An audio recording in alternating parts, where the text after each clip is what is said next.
What if you only had 3 seconds to tell a story? See how quick that was? It's hard to tell a story in 3 seconds. It's been done before, of course. One of the notable examples of this being For Sale Baby Shoes Never Worn. In the case of baby shoes, it uses very few words to quickly convey the narrative of a mother losing her baby. The 6 words let people intuit the loss through context. So, the fact is, you don't need a whole lot of time to tell a good story, especially when it comes to visual storytelling. It's kind of amazing what you can convey in just 3 seconds. Throughout YouTube, there's one channel who's capable of art like no other. There's one YouTuber who does something very interesting with visual storytelling. By gathering a large community of artists, he's done something truly special. I'm talking about Punisher, also known as Clinton Jones. In this video, I hope to explain how Punisher managed to create one of the best storytelling communities on the internet. If you've been around the platform for a while, you've probably heard of Corridor, a visual effects studio based in Los Angeles. They've put a great deal of work towards shaping the YouTube VFX scene, and have been on the platform since 2010. You might know them for their VFX Artists React series, which at the time of writing, they've made 171 videos on the subject. Of course, they've done other stuff, but when it comes to VFX, they're one of the largest channels out there for the topic. Clint worked for Corridor for a while, but eventually left the group, choosing to grow his own channel, Punisher. Over the 3 years he's worked on Punisher, the channel has since grown to 1.24 million subscribers, and with good reason, too. He's fostered a large community on Discord, with his server sitting at about 76,000 members. There's discussion on VFX, rendering, and all sorts of things related to the channel. But I think the key to the success of Punisher is the challenges. Even before his retirement from Corridor, you could see his ideas budding.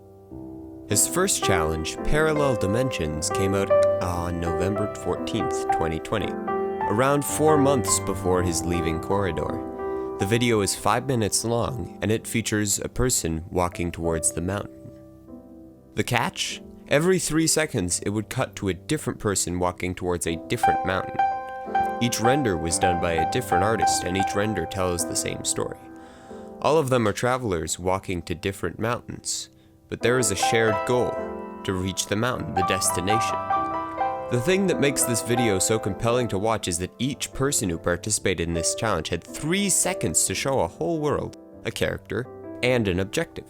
You learn everything you need to know about the world in those 3 seconds. Each render looks so different and so unique, each made by those so many different artists who have so many different sort of aesthetic sensibilities. It's a beautiful act of creation, and it's no wonder these videos grew to become so popular.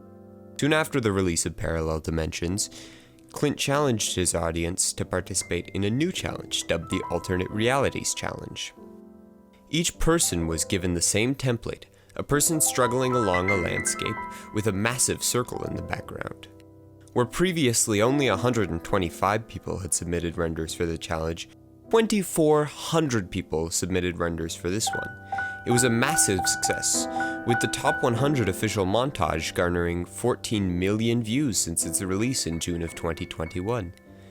The ball kept rolling quite literally, as the next challenge involved making a Rube Goldberg-esque contraption. More challenges continued to awe and astound viewers, travel montages of fantastical lands, the meditations of powerful beings, far futuristic vehicles, boss fights, and ascending a flight of never-ending stairs. I even ended up participating in one of these challenges. This here is my shitty render for moving meditations. The thing that's so interesting about these challenges are the different ways people approach them. By giving them a basic template, Clint allows the participants to take the idea in all sorts of different directions. A good example of this was the Infinite Journeys challenge. The theme of this one was journey. The template provided was a person or people sitting in a cabin or vehicle with some kind of landscape that passed them by. By giving such a broad option, the submissions were bold in spectrum, from the cheery to the mysterious to the charming to the bleak, and everywhere in between. I'd love to show you all the various pieces of art for the challenge, but really you should check them out yourself on his channel. Punisher's challenges grew from something relatively small to something that became massive in scope. Thousands of artists become involved with these challenges, fostering a huge community of very passionate people. Because they grew to such a large size, major companies in the CGI industry got involved, offering free services or tools to the winners of the challenge, as a sort of sponsorship. Many of the top 100 renders video, the highlights reels in a sense, even have their own soundtracks composed by several different artists. It's very common that the soundtrack is done by the artist Feverkin. But Feverkin wasn't the only artist that composed for Clint. Eventually, artists like Disasterpiece and Casey Edwards were hired. Yes, the Barry the Light guy, the guy who composed Virgil's theme, that guy. The individual soundtracks were great, and I'd thoroughly recommend that you check them out, as well as the various artists who composed them. Something that really shined in my eyes is that for each challenge, each participant lists the total time they spent working on their render. The time is tallied, and it usually results in a rather large number. The total time spent working on renders between everyone averages a roughly 22.5 years per challenge. 22.5 years total. For most artists, they don't spend a total of 22.5 years working on their art in their lifetime, period.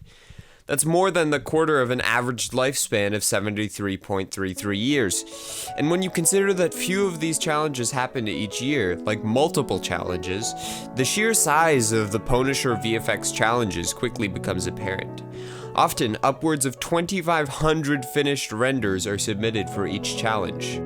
It's so cool to see such an aesthetic melting pot with different styles, cultures, genres, and subject matters being explored, all in the span of only a few seconds each. The wealth in both the participant skills as well as the vast number of submissions mean that so much can be explored in seconds alone. Punisher's compilations help to show the spirit of creation amongst artists. If you go on the Discord server where these challenges are happening, there is a lot going on.